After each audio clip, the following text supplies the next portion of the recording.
Assalamualaikum warahmatullahi wabarakatuh. Kembali lagi dengan saya Ahmad Farul Abidin. Di sini saya akan kembali mempresentasikan tentang testing implementasi sistem. Oke, kita lanjut. Di sini ada 4 poin yang akan kita bahas. Yang pertama yaitu ada pengenalan testing implementasi sistem. Yang kedua ada macam-macam teknik, tools, prinsip, tipe bug, dan strategi testing. Yang ketiga ada manajemen kualitas. Dan keempat ada konsep baru sekitar testing. Oke, kita lanjut masuk ke materi pertama yaitu pengenalan testing implementasi sistem. Jadi definisi testing implementasi system saya membuat menjadi 3. Yang pertama yaitu menurut para ahli, kedua pandangan menurut praktisi, dan definisi secara umum. Untuk menurut para ahli, yang pertama menurut Hazel 1973, testing adalah proses pemantapan kepercayaan akan kinerja program atau sistem sebagaimana yang diharapkan. Yang kedua, menurut Myers tahun 1979, testing adalah proses eksekusi program atau sistem secara intens untuk menemukan error. Untuk pandangan menurut praktisi, yang pertama melakukan cek pada program terhadap spesifikasi, yang kedua menemukan bug pada program, yang ketiga menentukan penerimaan dari pengguna, yang keempat memastikan suatu sistem siap digunakan, yang kelima meningkatkan kepercayaan terhadap kinerja program, yang keenam memperlihatkan bahwa program bekerja dengan benar, dan ketujuh membuktikan bahwa error tidak terjadi, yang kedelapan mengetahui akan keterbatasan sistem, yang kesembilan mempelajari apa yang tak dapat dilakukan oleh sistem. Yang ke-10 ada evaluasi kemampuan sistem, yang ke-11 verifikasi, dan ke-12 memastikan bahwa pekerjaan telah diselesaikan. Untuk secara umumnya yaitu merupakan suatu tahapan dalam perancangan suatu perangkat lunak. Tahapan dilakukan setelah proses analisa dan perancangan selesai dilakukan. Tahap implementasi akan dibahas hal-hal yang berhubungan langsung dengan perangkat. Kita lanjut. Dan kualitas perangkat lunak. Definisi lain yang ditemukan dalam beberapa literatur mendefinisikan testing sebagai pengukuran kualitas software. Apa yang dimaksud dengan kualitas? Sama halnya dengan testing.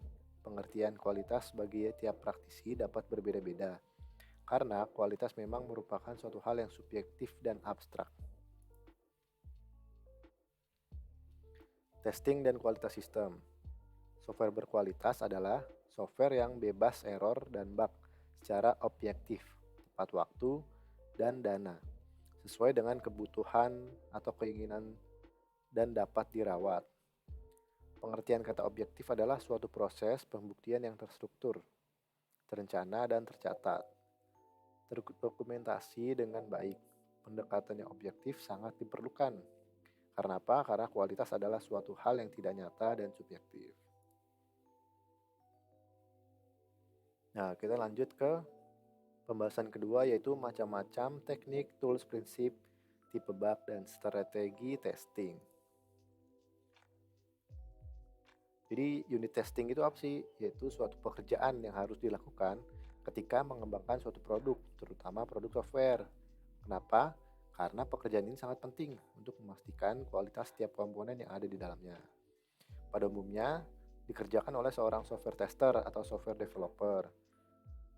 Kali ini kita akan membahas secara lengkap tentang unit testing dan berbagai tools yang biasa digunakan. Jadi dalam teknik unit testing itu ada 3. Yang pertama ada black box testing, yang kedua ada white box, dan ada gray box.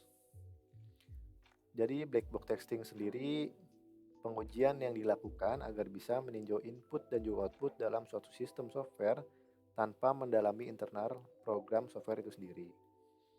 Jika white box testing yang biasa disebut dengan transparent box testing atau glass box testing, suatu pengujian struktur internal, desain fungsi, dan juga detail implementasi pada suatu aplikasi. Nah, yang ketiga ini ada gray box testing, yaitu gabungan dari black box testing dan white box testing. Pengujian ini dilakukan dengan meninjau kesalahan atau konteks tertentu yang terdapat pada suatu sistem. Nah, sekarang ada tools unit testing. Di sini ada 5, yaitu JUnit, NUnit, JMockIt, EMMA, dan PHP Unit. Dalam tools ini tergantung dalam program apa yang dipakai, misalnya ada Java, atau PHP, atau yang lainnya. Jadi tujuan testing dan implementasi itu yaitu uji analis, uji perancangan, dan uji implementasi. Dari prinsip testing, terdapat 6 kunci prinsip, yaitu 1. Berbasis pada risiko, 2. Harus direncanakan, 3. Membutuhkan independensi, 4. Yang komplit tidak mungkin, merupakan pekerjaan kreatif dan sulit, 6. Alasan yang penting diadakan testing adalah untuk mencegah terjadinya error. Kita lanjut pembahasan berikutnya, yaitu manajemen kualitas perangkat lunak. Ini adalah pembahasan ketiga. 3 kata kunci utama kualitas perangkat lunak. Yang pertama ada kebutuhan, requirement, yaitu konsumen dinyatakan oleh konsumen karena ia yang meminta spesifik produk dan spesifikasi tersebut harus dinyatakan atau disahkan secara tertulis bahwa spesifikasi yang diinginkan oleh konsumen sesuai dengan yang diminta. Yang kedua ada karakteristik, mengacu pada karakter produk yang dihasilkan. Perangkat lunak yang dihasilkan terdiri dari menu apa saja, masing-masing menu bisa bagaimana saja karakteristiknya. Derajat atau degree, ukuran yang biasa membuat kita memberi nilai kepada suatu produk yang sudah dihasilkan, sehingga kita dapat membandingkan antara produk A dan produk B. Jadi, kualitas perangkat lunak adalah aktivitas pelindung yang diaplikasikan pada seluruh proses perangkat lunak mutu, biaya waktu, triangle constraint, manajemen mutu. Proyek merupakan suatu proses untuk memberikan jaminan bahwa hasil dari sebuah proyek sesuai dengan standar atau sasaran yang telah ditetapkan. Jadi, tugas manajemen itu mempunyai banyak pendekatan dan gaya yang dapat dipakai. Pendekatan terbaik adalah yang dapat diterima oleh sebagian besar individu organisasi dan faktor-faktor sukses kritis yang dirawat secara personal dan tingkah laku. Bagaimana individu dapat mengendalikan atau mempengaruhi manusia. Tugas manajemen adalah untuk mengawasi hasil-hasil dari pekerjaan. Bagaimana beberapa manajer yang menghasilkan pencapaian tanggung jawab dasar yang tidak berubah. Kita masuk ke pembahasan terakhir, yaitu ada konsep baru testing. Jadi yang pertama ada testing dengan spesifikasi yang berevolusi.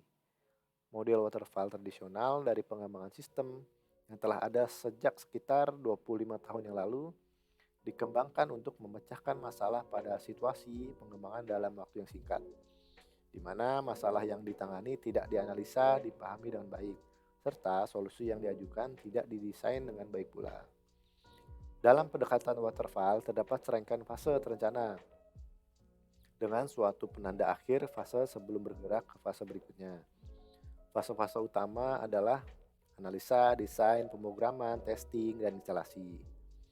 Pendekatan per fase secara tak langsung memberikan komitmen terhadap proyek dan membangun kendali pada proses pengembangan.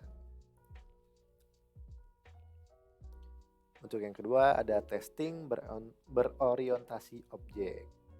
Sasaran testing secara sederhana adalah untuk menemukan kemungkinan terbesar jumlah error dengan jumlah usaha yang dapat dimanajemeni pada rentang waktu yang realistis. Meskipun sasaran fundamental itu tetap tidak berubah untuk sistem berorientasi objek. Sifat program ini mengubah baik strategi maupun taktik pengujian. Selanjutnya ada testing dengan spesifikasi yang berevolusi.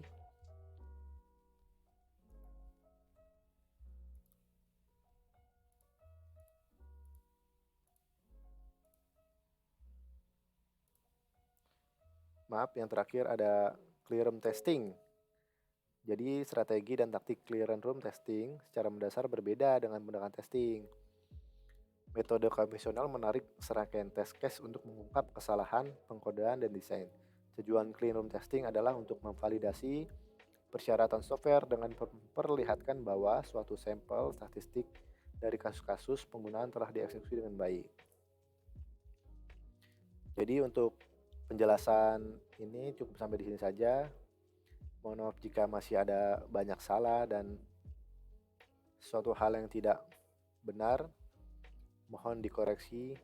Sekian dari saya. Terima kasih. Wassalamualaikum warahmatullahi wabarakatuh.